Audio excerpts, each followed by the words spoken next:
आज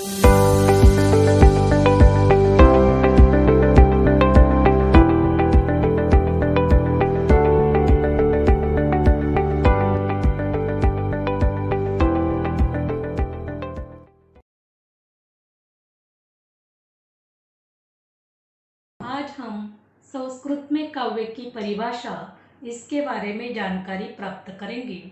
संस्कृत में भामह इस विद्वान ने कहा है, शब्दार्थ सहितम काव्यम। इसका मतलब है शब्द और अर्थ का संयोग ही काव्य है। अगली परिभाषा विश्वनाथ नाम के जो विद्वान है उन्होंने बताई है, वाक्य रसात्मक काव्य। इसका मतलब रसयुक्त वाक्य रचना ही काव्य है। इसके बाद जगन्नाथ ने कहा है, रमणीयार्थ प्रतिपादक शब्दम काव्यम। रमणीय अर्थ का प्रतिपादन करने वाला शब्द ही काव्य है। आगे जयदेव ने कहा है, निर्दोष गुणालंकार लक्षण रीति उत्तम वाक्य काव्यम। वह वाणी जिसमें दोषों का अभाव हो और लक्षणों से संपन्न हो और रीति गुणों से युक्त हो और अलंकार और रस से विभूषित हो, उसे उन्होंने काव्य कहा है। और आगे मम्मट इस विद्वान ने कहा है, तद दोषो शब्दार्थो सगुना वनलंकृति पुनः कॉपी। जिस रचना में दोष रहित हो और शब्द अर्थों से सहित हो और जिसमें अत्यधिक अलंकार हो, जो गुण युक्त हो, उसे काव्य कहा जाता है। इसके बाद हम अंग्रेजी में काव्य की परिभाषा इसके बारे में जानकारी प्राप्त करेंगे। अंग्रेजी में प्रथम परिभाषा मैथ्यू आर्नोल्ड ने बताई है कि poetry is a criticism of life. इसका मतलब काव्य जीवन की आलोचना है।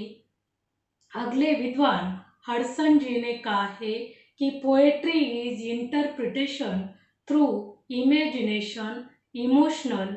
इसका मतलब है जीवन की व्याख्या कल्पना और मनोयोग्यता करना ही काव्य है।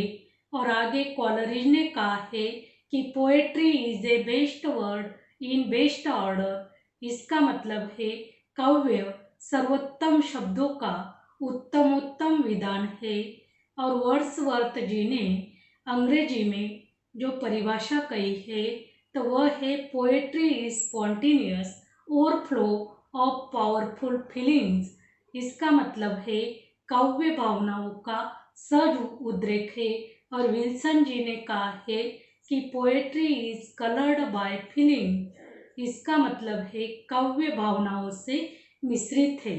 इस तरह काव्य की हिंदी में, संस्कृत में और अंग्रेजी में अलग अलग विद्वानों ने अलग अलग परिभाषाओं के बारे में जानकारी दी है।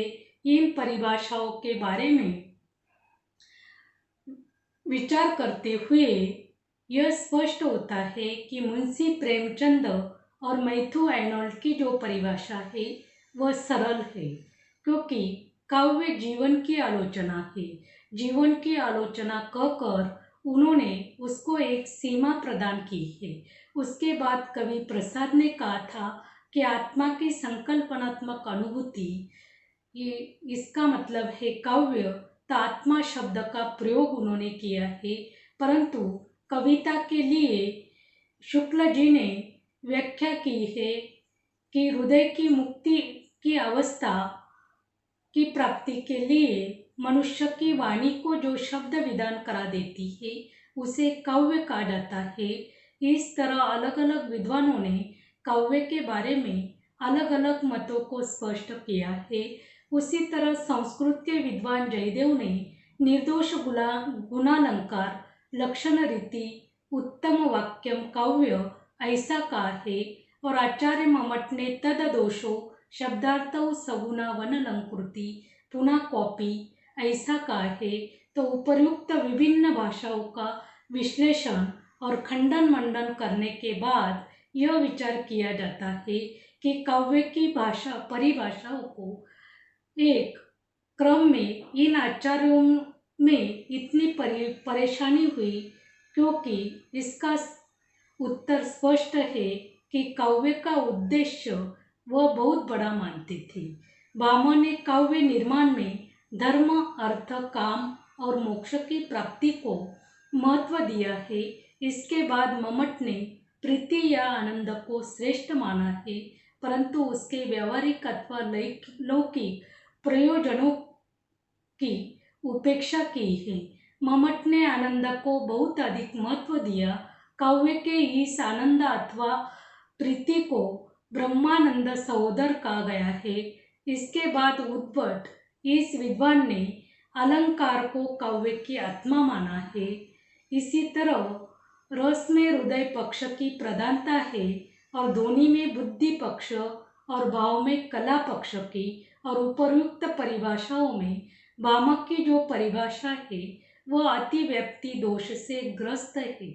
उसके अनुसार सिनेमा का पोस्टर भी काव्य कहा जाएगा, और विश्वनाथ ने मम्मट की आलोचना की और काव्य प्रयोजन की चर्चा करते हुए काव्य को इतना महत्व दिया गया कि ब्रह्मानंद के साथ उसकी तुलना की गई है। इसके बाद आगे अंग्रेजी के जो विद्वान है उन्होंने पाश्चात्य विद्वान कल्पना को कविता के लिए आधार माना है। कई कई बुद्धि और वासना को भी उन्होंने एक साथ घसीटा है। इसमें कोई हानि नहीं है। जीवन की अथवा और जीवन की आलोचना मानने वाले आनंद रूप श्रेय से बहुत दूर है। जो सत्य अथवा ज्ञान का विलोम मानते हैं, अनुभूति का महत्व ज़्यादा है, अंतर्मन में उसका संबंध होता है। इसलिए कॉलरिज, हडसन, वर्ड्सवर्थ, हैज़लिट इन विद्वानों ने काव्य स्वरूप को अधिक निकट से देखा है और अनुभूतियों का मूर्त होना भाव से बहुत दूर नहीं है।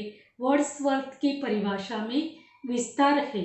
वह जीवन और जगत को संघर्ष का जन्म मानते हैं। इस तरह पाश्चात्य काव्य शास्त्रियों में वर्ड्सवर्थ की परिभाषा श्रेष्ठ मानी जाती है। मुंशी प्रेमचंद और रेनॉल्ड की परिभाषा को एक सीमा प्रदान कर दी है। वर्ड्सवर्थ या रुकता नहीं है, आगे वह सहानुभूतियों को सशक्त विश्लेषण देकर वेगवान नदी की तरह तुलनीय कर देता है, जो बाधाओं में आने पर और भी वेगवती हो जाती है। उनकी स्वाभाविक गति को कोई रोक नहीं सकता है।